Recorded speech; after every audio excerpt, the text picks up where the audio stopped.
Satu dah.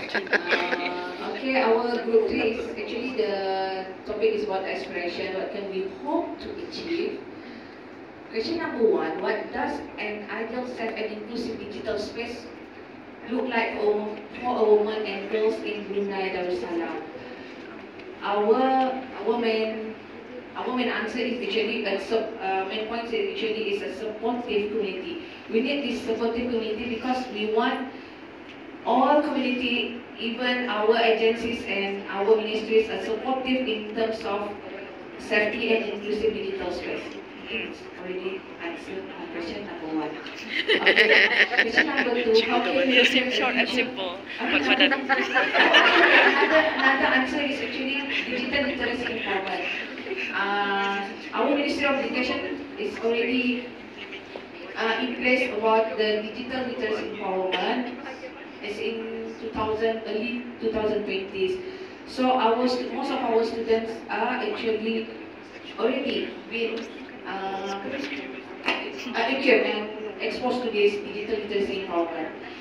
And then question number 2. Okay, question number 2, how can we create a future when digital platforms are used as tools for empowerment rather than harm? And we have already at Ministry of Education and a program, we call it BYOD, Bring Your Own Device. There were selected 10 schools and at another 5 schools, so already 15 schools were selected to do the Bring Your Own Device to schools, where the students were advised to use the digital literacy in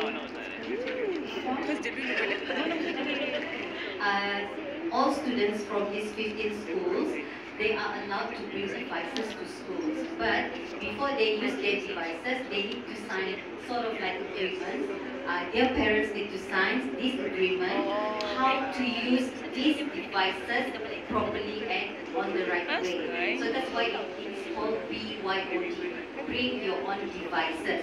And another strict, not strict, condition, if they would like to use these devices in school, they have to make sure they charge these devices from home. They cannot use any electric outlet in school. Sekarang. Sekolah bayar. They can bring their devices, but they have to make sure all these, let's say the tab or laptop fully charged from home. Oh, laptop as well. So they're full. Yeah, we allow them to bring power bank as long as they cannot use any power outlet from in school. Dah sekarang punya pasal tu. Yalah. Kira apa? It does not link. Awak. and continue question number 3. What long-term changes should be prioritized to ensure sustainable online safety for women and girls? Okay, this one, I think the answer is safety online apps, especially social media. And to create safety online apps, especially social media, because our children now is exposed to TikTok and especially TikTok lah. And then now we know there were more to velocities, technique and everything. And then I'm hoping as a parent myself, I still have the parents link, but once I can make sure I access my kids punya apps tadi when they download the apps. But what are the contents I still not include that link. So I'm hoping that we can have Understand. Yeah, just to understand the trend. the algorithm between child and parents to be linked. So that's I hope the changes the apps will change for the long term, so we can access easily for our children. Okay. How can we inspire and empower young digital users to become advocates for online safety and resilience? Our points here: foster environment, sharing experience.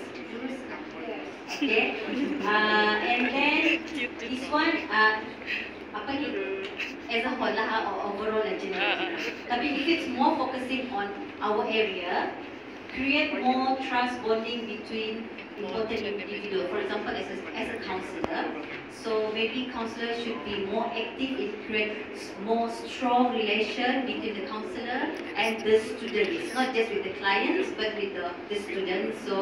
So that to make sure these students apa ni, to be brave, to come forward to share their problems, because sometimes students, when they share their problems, they thought this person can be trusted just because of they see this. For example, a teacher. I'm not blaming all teachers, for example, they see this teacher is a very chill teacher, but somehow, just because of this teacher, drawn it very supporting and chill, but somehow when they share their problems with the teacher, and this problem become viral. Yeah. Just because of they're afraid to approach the counselor, it's because they thought by sharing certain things about their life, macam orang apa, bridging rocknya privacy itu pak. So barangkali school counselors or any counselors in general need to strengthen our bonding and trust with whoever our community surrounding apa. And then mana lagi tadi? Okay. Number 5. Habis. What values should guide national efforts in fostering digital resilience and gender equality online? Okay, since your national efforts, so kami bawakan MIB. We bring MIB. MIB concept. We're not against the policy-nya, tapi yet national efforts kan, because everything that we buat, we kan apa-apa in Brunei, we refer to our MIB yang di bawah. So why not this MIB to be reviewed sejajar with our era nowadays? Bukan dia just review the content everything, because if I'm mistaken dari dulu all this MIB punya content yang diajar ke sekolah yang sama. Everything sama. So it's time to review baru sejajar with our era, especially our young generation nowadays, because we are digital generation but nowadays kan.